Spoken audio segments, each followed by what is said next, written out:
This morning, a gentle thunderstorm is rolling through. Skies are dark and moody.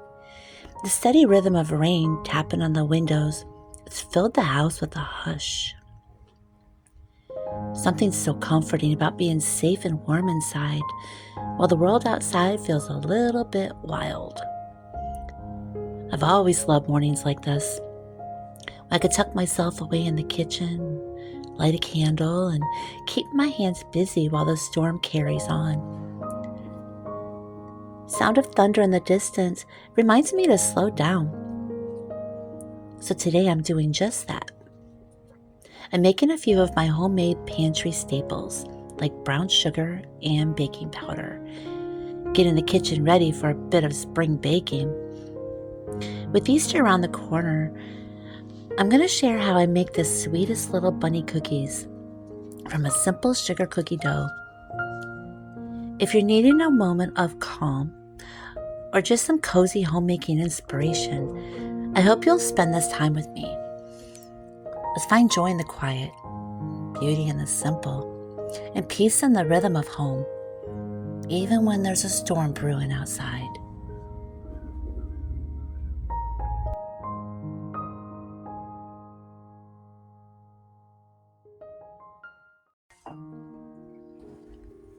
This morning I started by making a fresh batch of brown sugar. I don't measure, I just put enough in to fill my canister, just the amount that I need. I've learned over time to just go by feel. That's something so special about homemaking. I pour in molasses. Again, I don't measure, I just eyeball it. The scent of molasses, it always brings me back memories of baking with my kids in the springtime. It's rich, warm. It reminds me of home. It reminds me of back when I used to bake with my mom. So satisfying, just so satisfying about making even the simplest ingredients from scratch. In a world that often feels fast and complicated, this is one of those small ways that I can slow down and stay connected to what matters most. Homemaking's never about doing things perfectly. It's about making do with what you have, using your hands, pouring love into the little things. Making brown sugar like this, it just takes a few minutes. The reward is so worth it. It's softer, fresher, and has a richer flavor than anything I could pick up at the store.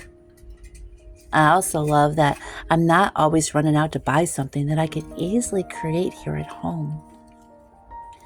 It really gives me a sense of resourcefulness, a quiet kind of strength that builds over time.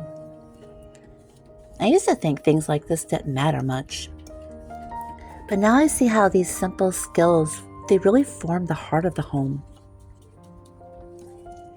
The molasses swirls through the white sugar just like a ribbon, darkening it into that familiar golden brown color.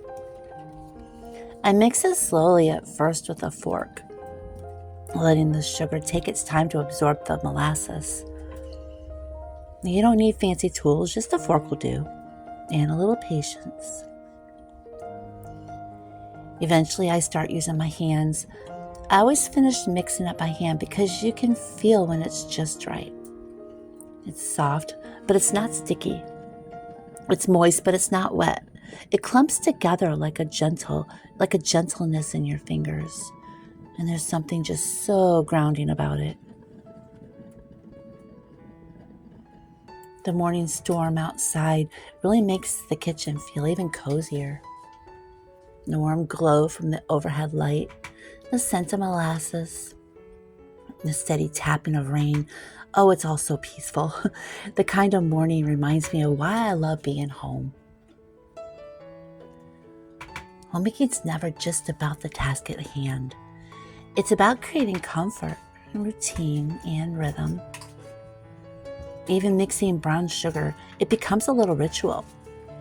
It helps start the day with intention. What I love most is that every homemaker can do this in their own way. Whether you're brand new to the kitchen or have been doing this for years, These small nourishing acts, they matter.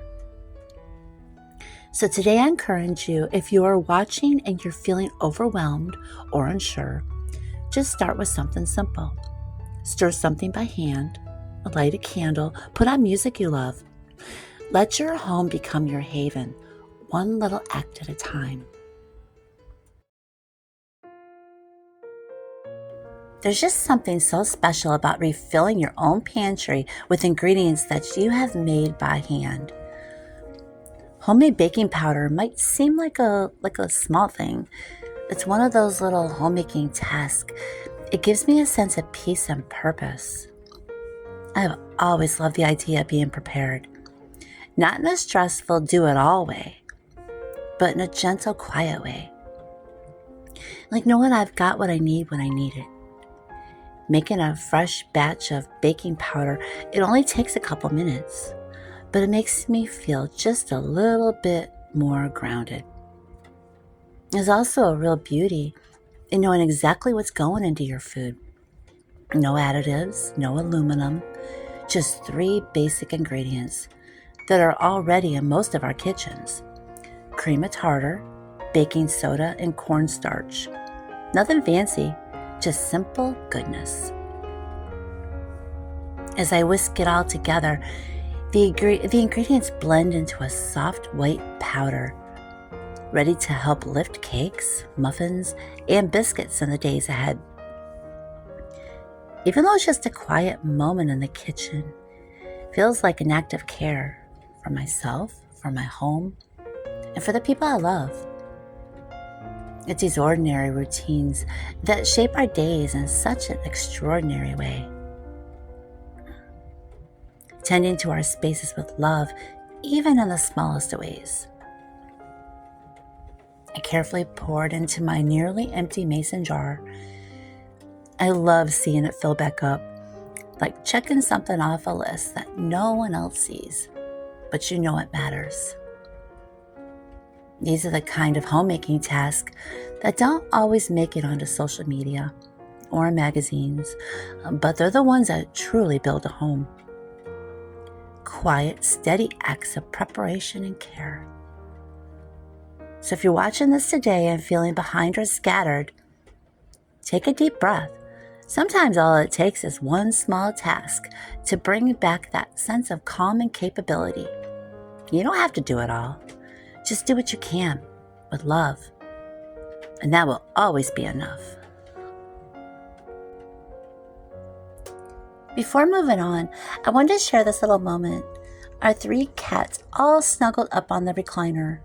They look so peaceful, especially with the rain and the storm still outside. It's these quiet bits of home, the ones we don't plan for. It brings the most comfort. It's a reminder to just take everything in, soak in the stillness when it finds you. My next task is to refill my bulk sugar and my flour canisters. I like to keep my sugar canister in this large glass canister right here on the counter. It's within reach for all the baking I do. Looks so pretty sitting there, all filled up and ready. As I pour it in, I take a moment to wipe away any sugar that might have spilled. It only takes a second, but it helps keep things tidy. With spring here, the ants are going to start making their rounds pretty soon, so I want to try to stay ahead of them. These little things like this that make a big difference in how the kitchen feels day to day. I do the same with my flour. Refill the canister, clean up the surface, and then I put everything back in its place. Really love having a clean countertop. It doesn't have to be perfect, but when it's clear and ready to use, I feel more relaxed and even a little more inspired.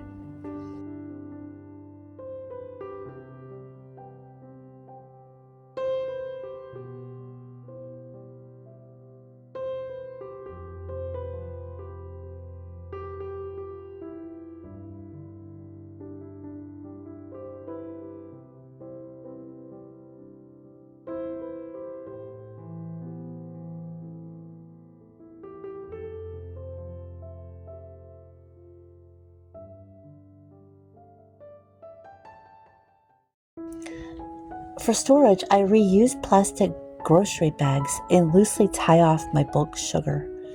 One covers the top, and another goes around the bottom and ties it up. It's simple, but it keeps insects and moisture out while it's in the pantry. We go through one of these great big bulk bags of sugar about every 2 weeks with all the baking that I do. So I like to keep things sealed, but still easy to access. These little routines like wiping down a counter or restocking a jar, it might not seem like much, but they give rhythm to the day. They're acts of care, done quietly and without fuss, and they build a home that feels welcoming and ready for whatever the week brings.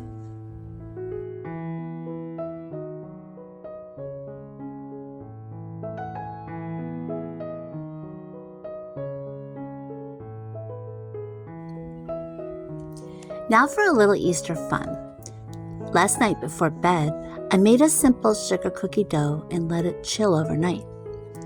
This morning, now that the storm is past and things are a little bit calmer, I rolled it out and began cutting some sweet little circles. Easter's just around the corner. I wanted to make something festive, but also easy. These little bunny cookies are such a fun project. You don't even need a cookie cutter to make them. Just a glass or a biscuit cutter for the circles and a little creativity. Now to start, I set one circle aside for the bunny's head. I take another and I cut it in half. Those halves are going to become the ears. There's no pressure to make it perfect. In fact, the slightly wonky ones are always my favorite.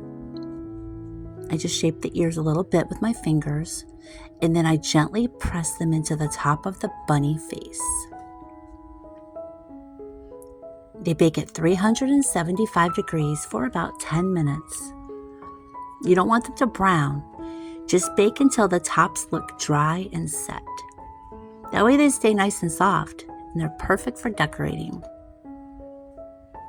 The house is starting to smell so sweet, like sugar and vanilla.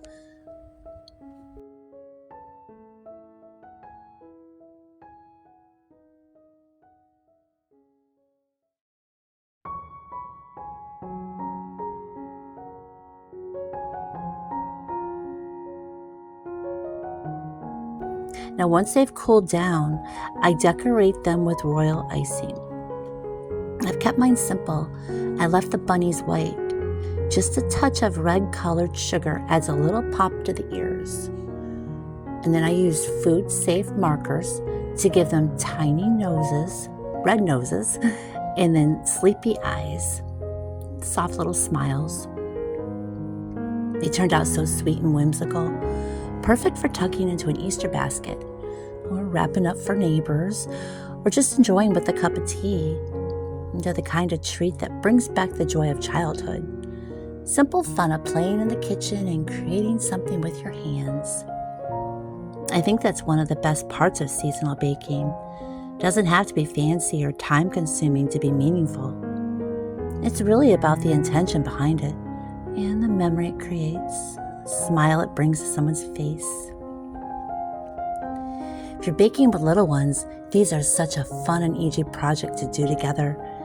You could let them shape the ears or draw on the bunny faces themselves. It's not about perfection, it's about the moment.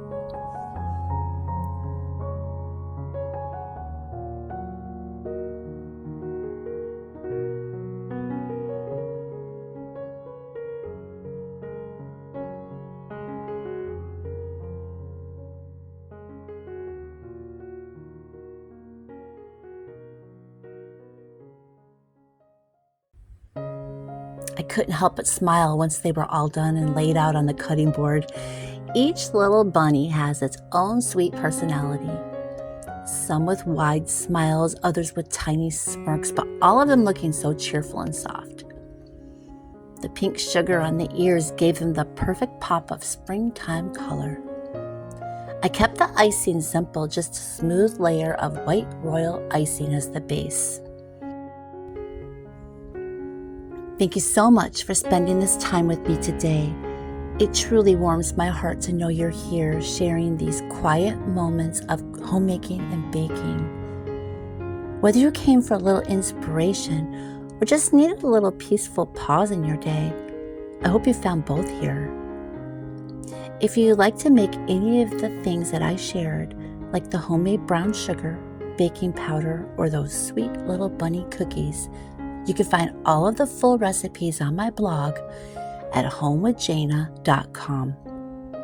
I've also included direct links for everything down in the video description to make it easy for you to follow along or save for later. Until next time, take good care of yourself, stay warm, stay inspired, and as always, keep finding beauty in the simple things. Okay, see you next time.